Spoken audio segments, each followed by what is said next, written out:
Ils accompagnent vers l'emploi, mais aussi dans l'emploi. Ils ont des missions transverses, communication, partenariat et information, sensibilisation des employeurs. Ils ont une connaissance fine des acteurs et des spécificités de leur territoire. Mais vous, avez-vous une bonne connaissance de leur mission pour recourir à leur offre de service à bon escient? Bienvenue sur notre plateau, dans notre émission Le Parc et vous, pour la partie informative.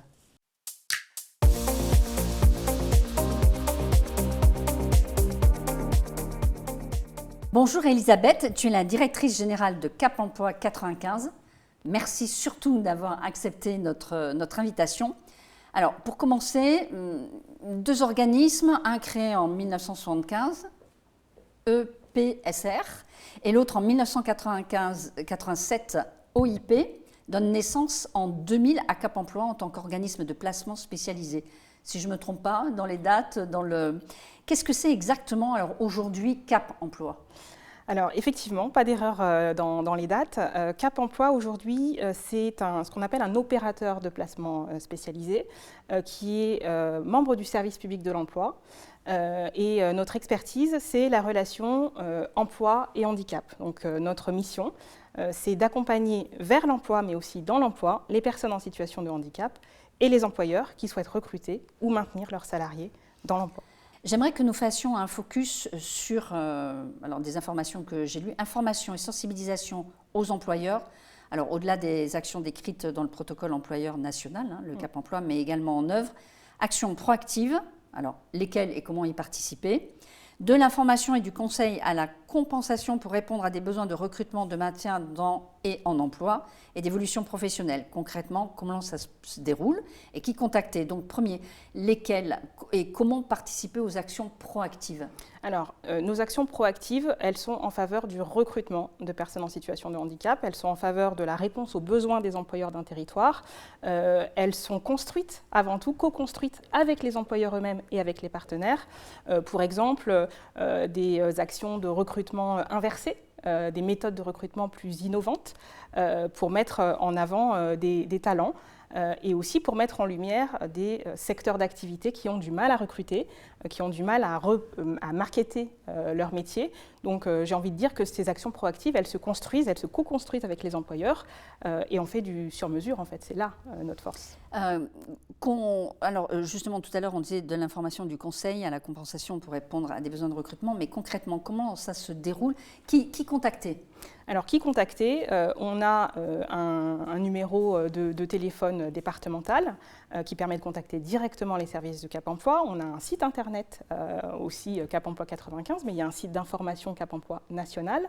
On est aussi dans des modalités de travail et de coopération avec Pôle emploi qui fait que l'employeur qui contacte Pôle emploi en disant qu'il souhaite répondre à son obligation d'emploi des travailleurs handicapés ou qu'il a un besoin de recrutement, il va pouvoir bénéficier d'un premier niveau d'information sur l'emploi des personnes en situation de handicap. Les modalités de contact, elles sont multiples. Mais vous tapez Cap Emploi sur Google, vous tombez forcément sur un moyen de contacter facilement et simplement le Cap Emploi. Et de passer aussi par Pôle emploi. Mais ça, j'y reviendrai.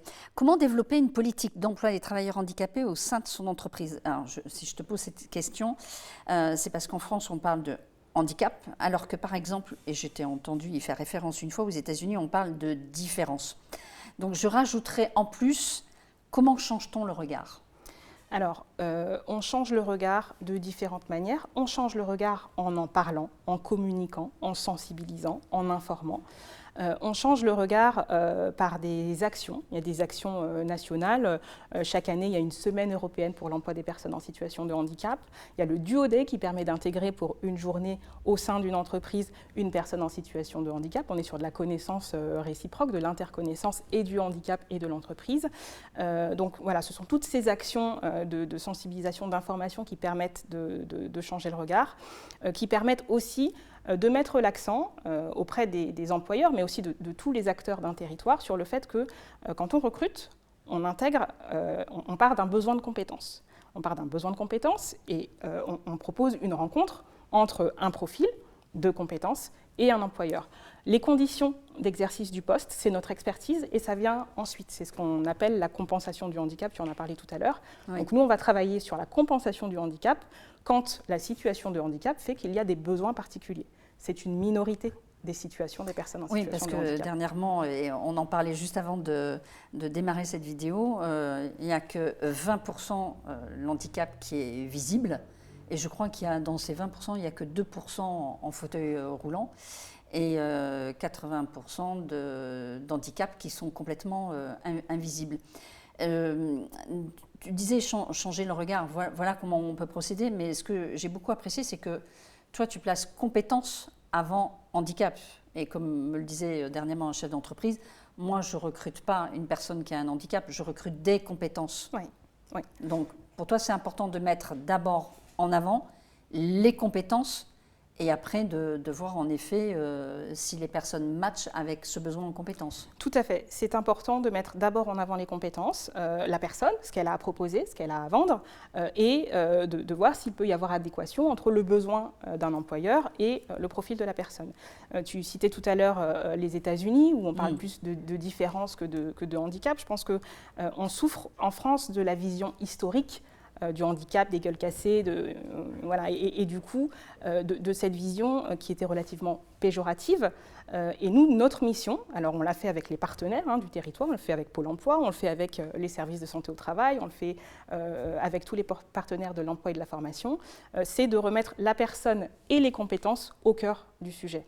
On est organisme de placement spécialisé et opérateur du service public de l'emploi. Notre spécialité, c'est l'emploi et le maintien dans l'emploi. Notre expertise, c'est le handicap, mais voilà, notre champ d'action, c'est l'emploi. C'est l'emploi. Alors justement, tout à l'heure, je disais, mais comment on arrive à développer une politique d'emploi de travailleurs handicapés au sein de son entreprise? Alors peut-être plus concrètement, je te dirais, voilà, je suis un chef d'entreprise, je viens de recruter des compétences, il se trouve que la personne souffre d'un handicap, tiens, on va dire visible, pour prendre cet exemple-là. Comment je vais le présenter à l'équipe et quelle est la politique que je vais pouvoir mettre au sein de mon entreprise pour, comme tu le disais et comme je t'ai interrogé, pour changer le regard peut-être et pour être sûr que cette personne soit bien acceptée au sein de l'équipe malgré ses différences. Oui. Alors un réflexe, Allo Cap Emploi. Allo Cap Emploi. Voilà. C'est-à-dire que vous allez pouvoir aider le chef d'entreprise pour mettre en place cette politique-là au sein de son entreprise, le regard des autres salariés? Tout à fait. Quand on accompagne un recrutement, et même pour les recrutements que nous n'avons pas accompagnés, mais quand on accompagne un recrutement, dans notre offre de service, il y a ce qu'on appelle l'appui à la période d'intégration en entreprise. Sur des handicaps spécifiques, il nous arrive d'aller sensibiliser un collectif de travail, d'aller sensibiliser une équipe managériale, et notre sécurisation du parcours et notre sécurisation du recrutement, c'est de vérifier que les conditions sont réunies pour que le nouveau salarié puisse exercer les missions et répondre aux besoins de son employeur dans les meilleures conditions possibles. S'il faut du matériel spécifique, on va faire des préconisations, on va savoir mobiliser des expertises complémentaires et des financements pour pouvoir aider l'employeur à offrir à son nouveau collaborateur des conditions qui lui permettent d'être efficace. Alors justement, là, parce que tu as parlé de financement, et d'un seul coup, je me suis dit, les services de Cap Emploi, c'est gratuit, c'est où il y a différents tarifs? Alors non, les services de Cap Emploi ne sont pas tarifés. Ils sont gratuits. J'aime pas beaucoup ce terme-là, même si c'est vrai que c'est gratuit pour l'employeur, c'est gratuit pour le salarié, mais en fait, ce sont des services qui sont financés sur la base des fonds recueillis par la GFIP, sur la base des contributions payées par les employeurs. Donc, effectivement, nos services ont un coût, mais non absolument aucun coût, ni pour les employeurs, ni pour les salariés, ni pour les demandeurs d'emploi, et ni même pour les partenaires qui bénéficient de notre appui. Alors, si je te dis, et je préfère aborder ce point-là, même si c'est un peu délicat, parce qu'on a fait la réflexion, et puis, on le sait toutes les deux, beaucoup fonctionnent comme ça. C'est difficile de recruter une personne en situation de handicap, car il va y avoir plein de contraintes et d'obligations à respecter une fois sur site. Eh ben, je te réponds. Qu'est-ce que tu peux répondre peut-être à ces chefs d'entreprise qui ont un frein en se disant « Oh là là, mais… on va transformer le poste de travail, il va y avoir plein de contraintes, plein d'obligations, c'est pas possible, on va pas y arriver. » Oui. Eh bien, à toi, là, je réponds préjugé. À un chef d'entreprise, je dirais, vous êtes aidé, vous êtes accompagné. Encore une fois, un recrutement, c'est un recrutement, qu'il s'agisse d'une personne en situation de handicap ou pas. La plupart des salariés dans une entreprise ont des problématiques de santé. On a tous aujourd'hui des problématiques de santé qui sont plus ou moins prégnantes, qui vont avoir un impact plus ou moins important sur le quotidien professionnel ou sur le quotidien privé. Quand on recrute une personne qui est reconnue travailleur handicapé, on bénéficie de l'appui de tout un écosystème d'opérateurs qui sont là pour accompagner quand il y a besoin d'accompagnement.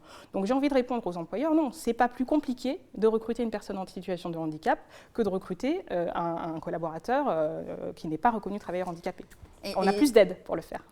Voilà, c'est ce que j'allais te dire. En tout cas, pas de souci, parce que même s'il y a besoin d'aménager le poste de travail d'une façon particulière, il y a des aides qui arrivent à prendre en charge ces différents équipements ou ces transformations, évolutions du poste de travail. Tout à fait. Nous, nos chargés de mission qui accompagnent au recrutement et à l'intégration sur le poste de travail vont être en mesure, avec l'employeur, de détecter les besoins particuliers et de mobiliser soit les aides financières, soit les aides techniques qui permettent de compenser le handicap et donc d'alléger la charge s'il y a. Alors, tu l'as cité tout à l'heure, Pôle emploi. Qu'est-ce que cela apporte, le rapprochement Pôle emploi et Cap emploi, pour les demandeurs d'emploi et pour les recruteurs? Parce que on ne va pas forcément avoir le réflexe. Alors déjà, qu'est-ce que ça a apporté à Cap emploi? Pourquoi ce rapprochement? Et puis après, je me mets à la place d'un chef d'entreprise qui va solliciter Pôle emploi. Tu vas solliciter des compétences. On va te présenter un panel de personnes qui sont susceptibles de coller au profil que tu recherches, qui soient aussi bien souffrant d'un handicap ou pas. C'est dans cette optique qu'il y a ce rapprochement et ce partenariat avec Pôle emploi? Alors, ce rapprochement, il avait plusieurs vocations. Déjà, c'est une proposition qui émane des deux réseaux, Pôle emploi et Cap emploi, sur sollicitation des pouvoirs publics, et qui a vocation à, dans un premier temps, améliorer les services rendus aux demandeurs d'emploi en situation de handicap, à leur permettre de bénéficier, quand c'est nécessaire, d'une expertise en appui à leur parcours vers l'emploi, à permettre à des employeurs de se voir proposer beaucoup plus fréquemment des profils de personnes en situation de handicap, puisque ça permet au réseau Pôle emploi de monter en compétence sur l'accompagnement du handicap et en lien avec les entreprises.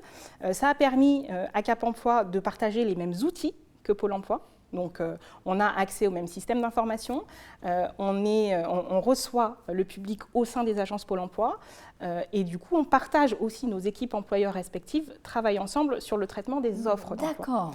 Donc, ça a une réelle valeur ajoutée et en termes de services rendus aux bénéficiaires du service public de l'emploi, qu'ils soient personnes ou employeurs, et en termes aussi de simplification pour ces mêmes bénéficiaires, puisqu'on peut accéder à l'offre de services de Cap emploi par le guichet unique Pôle emploi, si on le souhaite, et pour le demandeur d'emploi, c'est exactement la même chose. Et ça permet aussi aux employeurs qui sollicitent directement Cap emploi parce qu'ils sont dans une démarche de recruter dans le cadre de leur politique handicap ou de leur réponse à l'obligation d'emploi des travailleurs handicapés, ça leur permet de bénéficier d'un vivier de candidatures bien plus important qu'avant le rapprochement, puisqu'on a le même vivier de candidatures que Pôle emploi.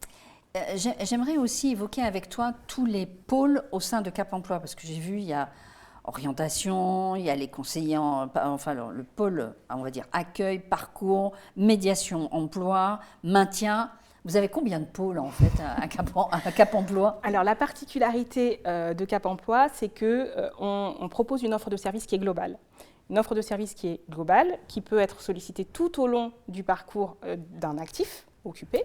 On a notre pôle insertion, donc sur le département du Val d'Oise, notre pôle insertion qui accompagne les demandeurs d'emploi dans la préparation à l'emploi, dans le diagnostic de leur situation, dans l'élaboration de leurs projets professionnels, dans l'ingénierie de formation.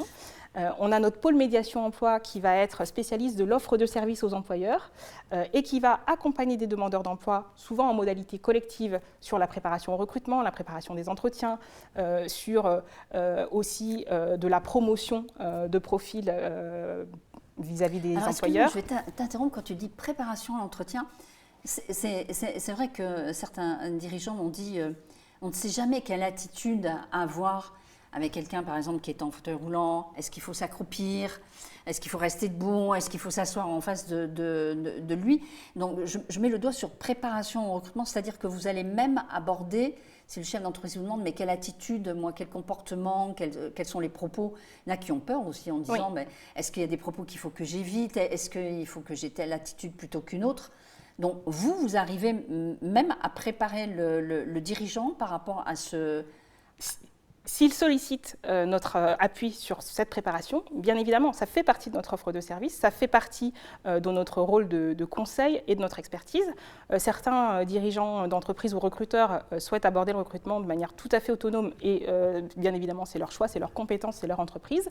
D'autres ont certains points de vigilance qu'ils souhaitent partager avec nous et du coup, bien évidemment, qu'on les prépare au même titre que l'on prépare les demandeurs d'emploi aussi à l'entretien de recrutement, à parler de leur handicap notamment. Pôle médiation. Oui, pôle médiation emploi. Ce sont des chargés de mission donc, qui sont spécialistes de l'offre de services aux entreprises, qui, pour la plupart dans mon équipe, ont des profils, voilà, ils sont diplômés du supérieur en gestion des ressources humaines, en droit social, donc ils connaissent bien l'entreprise et ses sujets. Et comme je le disais, ils travaillent avec les demandeurs d'emploi en modalité collective, les demandeurs d'emploi qui sont prêts à l'emploi, qui ont un projet professionnel qui est validé, qui ont les compétences requises pour pouvoir être mis en relation avec les entreprises. Ils travaillent sur cet aspect, mise en relation, promotion de profil dans le cadre du traitement d'offres ou de candidature spontanée. Et maintien, c'est-à-dire tout au long du parcours de la personne qui est en handicap dans l'entreprise? Voilà, le maintien dans l'emploi fait partie de l'offre de service accompagnement dans l'emploi. Il est destiné donc aux employeurs ou aux actifs occupés, hein, qu'ils soient salariés du privé, qu'ils soient agents de la fonction publique ou même travailleurs indépendants. Et il cible des personnes qui ont une problématique de santé qui survient ou qui s'aggrave et qui est de nature à menacer la pérennité de leur emploi ou qui rend difficile l'exécution de leur mission. L'idée donc c'est de travailler au maintien dans l'emploi, de faire un diagnostic pour voir quels sont les besoins qui permettent de compenser le handicap et du coup d'éliminer le problème généré par la problématique de santé. Ou alors, si le maintien dans l'emploi n'est pas possible, on travaille avec l'employeur, avec le salarié et en concertation avec tout l'écosystème, donc le service de prévention et de santé au travail bien souvent, et avec d'autres expertises, sur la transition professionnelle quand elle peut être interne à l'entreprise. Donc je reste dans mon entreprise et je change de métier quand il y a des opportunités. Si ce n'est pas possible, on travaille sur ce qu'on appelle le maintien en emploi, le maintien de l'employabilité en vue d'une transition professionnelle externe. Alors peut-être une question difficile. Tout à l'heure, tu disais les préjugés, mais comment peut-on tuer, bannir, évacuer tous ces préjugés par rapport à ce regard qu'on a en France sur le handicap ? Je pense que c'est un sujet, on se le disait tout à l'heure, c'est un sujet dont certains employeurs peuvent avoir l'impression qu'on parle trop. Et ça peut s'entendre, mais c'est aussi un sujet dont peut-être, sous certains aspects, on ne parle pas suffisamment. Pourquoi est-ce qu'il y a des services spécialisés? Puisque dans certains autres pays, ça n'existe pas. On fait partie maintenant d'un réseau européen du service public de l'emploi, ça nous permet de voir comment ça se passe ailleurs. Il y a un service spécialisé et une loi spécifique en France parce qu'on a énormément de progrès à faire sur la conception qu'on a du handicap. Et on considère globalement le handicap sous l'aspect des incapacités et pas sous l'aspect des compétences. Donc, plus on en parlera sous l'aspect des compétences, plus on pourra partager sur des belles réussites, ce qu'on appelle de belles histoires, parce qu'il y en a énormément, plus on pourra accroître la connaissance du public, qu'il soit employeur ou salarié, parce que c'est aussi le collectif de travail et les collègues, sur ce que c'est que la situation de handicap et sur le fait que le handicap, ça n'est pas que le fauteuil roulant, ça n'est pas que les personnes qui souffrent de handicap lourd et qui ne sont pas en mesure de travailler dans les entreprises ordinaires, mais ça peut être tout un tas de pathologies qui sont courantes, du diabète, ce qu'on appelle des maladies invalidantes, des problèmes de dos. Ça fait partie de la vie et du quotidien de beaucoup de salariés. Et ce sont des situations de handicap. Donc, il faut que nos actions au quotidien, et c'est l'une de nos missions, contribuent à déstigmatiser le handicap. Et peut-être qu'un jour, on n'aura plus besoin de services spécialisés. Une dernière question. Comment peut-on aider Cap Emploi ? Un peu concrètement, comment peut-on t'aider ? Eh bien, écoute, exactement comme tu le fais aujourd'hui, en nous donnant l'opportunité de partager, d'informer, de sensibiliser sur cette offre de service qui pourrait être davantage mobilisée. en informant les employeurs sur le fait que il n'y a pas que l'obligation à remplir. Il n'y a pas que l'obligation à remplir. Aussi les sensibilisant sur le fait que quand c'est un sujet dont on parle dans l'entreprise, on découvre que bien souvent, au sein des entreprises, il y a des personnes qui sont soit déjà reconnues travailleurs handicapés et qui n'ont pas informé leur employeur, c'est leur droit, mais du coup, voilà, déstigmatiser le sujet, ça permet aussi de mettre en lumière ces situations-là. Et puis, multiplier les expériences de recrutement, d'accueil des personnes en situation de handicap, même dans le cadre de stages, de contrats en alternance, du duodé. Voilà, c'est tout ça. Donc, merci de me donner la parole aujourd'hui. Mais c'est moi qui te remercie beaucoup, Elisabeth, d'avoir pris le temps de venir nous parler sur notre plateau, en tout cas de Cap Emploi. Puis bravo pour tout ce que tu fais. Quant à nous, nous nous retrouvons très bientôt pour un autre rendez-vous. Merci à toute la régie, merci à notre photographe, merci à vous de nous suivre et d'avoir regardé cette vidéo jusqu'à la fin. Vous y retrouverez toutes les coordonnées de Cap Emploi 95. Suivez-nous sur les réseaux sociaux et sur notre chaîne YouTube. Vous avez l'habitude, abonnez-vous, likez, commentez, partagez. Je vous dis à bientôt et d'ici là, prenez soin de vous et ayez un autre regard sur le handicap, qu'il soit visible ou non visible.